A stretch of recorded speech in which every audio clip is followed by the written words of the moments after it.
Stimulus checks are approved by the end of the month. So over the past few weeks, claims for the unemployment benefits have only been increasing, and this makes the need for more stimulus payments just more important. Now, as the country unemployment rate grows, more lawmakers are considering this to be the perfect time that is, to send out for stimulus checks.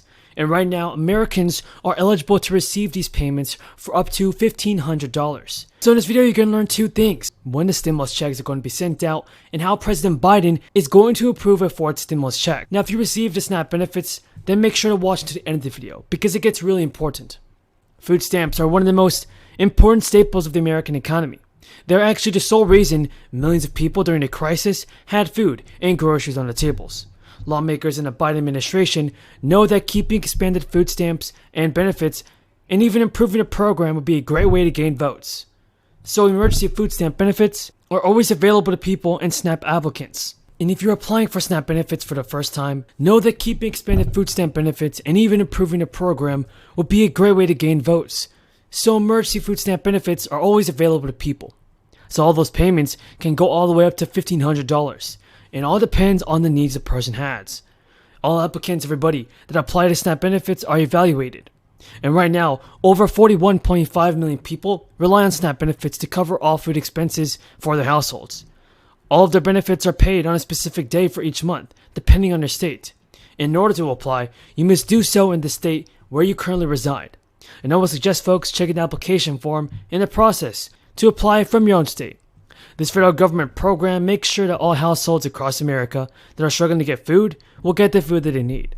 And the program is delivered monthly through electronic debit cards, which can be utilized to pay for groceries, throughout more than 238,000 across the country. So I think it's really great how many Americans can use their electronic benefit transfer card to pay for food, in addition to grocery stores. The SNAP benefit program is run at a state level, which means it varies by state. And certain states participate in a SNAP restaurant meals program, which allows the elderly, disabled, and homeless to use the SNAP benefits at authorized restaurants. This includes hot food or food intended for immediate consumption. It's available in a limited number of states, and even then, may be limited to certain countries, certain counties. Participating states include Arizona, California, Hawaii, and even Michigan. Almost 2 years ago, everybody, Stephanie Bonin feared for her family's financial security as the crisis disrupted the global economy. Now, the Denver-based business owner launched a petition aimed towards the U.S. representatives and the Congress. And they requested that all Americans receive $2,000 stimulus checks for the remainder of the crisis. Now, the petition has over 3 million signatures. So far, the federal government has already distributed 3 sets of stimulus checks. The 3 previous rounds, direct checks, included $1,200 and even $1,400. Now, the expanded child tax credit was also passed, and that provided up to an additional $300 a month. But I do know that many of you are wondering when we can expect a $1,400 stimulus check. Well, as I said earlier, lawmakers in the House like Nancy Pelosi and Democratic Senator Sherrod Brown have come together, and they all agree that a fourth stimulus check should be sent out very soon. But the question is, what does soon mean? Well, I'm predicting that President Biden can get the job done before the end of the month, because Joe Biden knows what the American people want and he knows what we need. So he probably will send out more stimulus checks before the end of the month. The IRS. Last night, we reported on how the agency's dealing with outdated technology, staff shortages, and major backlogs.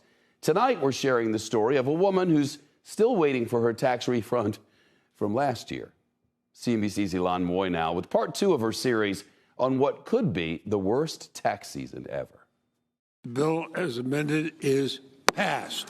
It was supposed to be good news, a new tax break passed by Congress last spring that made thousands of dollars in unemployment benefits tax-free. But for Alicia Holiday in Ohio, it was the start of her tax nightmare. There's no point in calling anymore. They're just going to tell me the same thing. It's processing. Holiday thought she was doing the right thing. She filed her taxes in February last year to cover her wife and 2 kids. When Congress changed the rules a month later, at first she was thrilled. Instead of owing money to Uncle Sam, she would be getting back $2,210. So Holiday filed an amended return and waited, and waited, and waited. 9 months later, still no cash. They all told me that nothing's wrong with my return. It's still processing. It's holding up all of the money that, my wife and I are, need to get, second vehicle, things that we need for the home. Typically, the IRS receives 35 million calls during the tax season. Last year, it got 119 million. Experts say the system is simply overwhelmed. Once you're in this sort of, let's call it, endless loop of communications, et cetera, it's very difficult to call and get resolution in that process. And you're gonna just need to have extraordinary patience.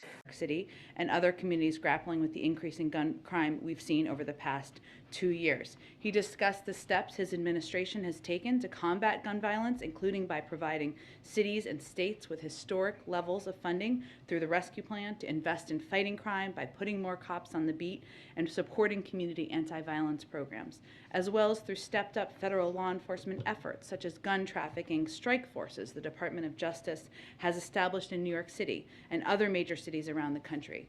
Since their announcement last summer, those strike forces have already opened over 350 investigations nationally and have taken over 2,000 guns off of the streets. With that, Josh, why don't we start with you? Wonderful, thanks, Jen. Ukraine's government is telling its people that a Russian invasion is not imminent. Their defense minister said, "Don't worry, sleep well, no need to have your bags packed." Does the U.S. agree with that assessment, that an invasion is not imminent? Well, no one can get into the mind of President Putin or Russian leadership. We all know that is the case. What we have seen is a range of preparations, including 100,000 troops at the border, bellicose rhetoric, and actions, as we've talked about in here, including false flag operations to try to spread misinformation throughout the region and even the world, setting up the predicate for an invasion. So while, of course, our preferred path is diplomacy and we can't predict where the mind of President Putin is, we've certainly seen aggressive actions and preparations increasing at the border. And then secondly, the FDA yesterday withdrew the EUA for some monoclonal antibody treatments because they don't work against Omicron. But Florida continues to push for the treatment for people in the state. What's your response to Governor DeSantis, and what's your message to the people of Florida? Well, let's just take a step back here just to realize how crazy this is a little bit. We've approached COVID treatments like filling a medicine cabinet. We're not relying on one type, one brand, or treatment. We invested in and continue to buy a variety across monoclonal antibodies, pre-exposure prevention therapies, and oral antivirals. We have provided 71,000 doses of antivirals to Florida, including 34,000 additional treatments that do work against Omicron just this last week. I'm sorry, of a range of those treatments, I should say, to be clear. What the FDA is making clear is that these treatments, the ones that they are fighting over, that the governor is fighting over, do not work against Omicron, and they have side effects. That is what the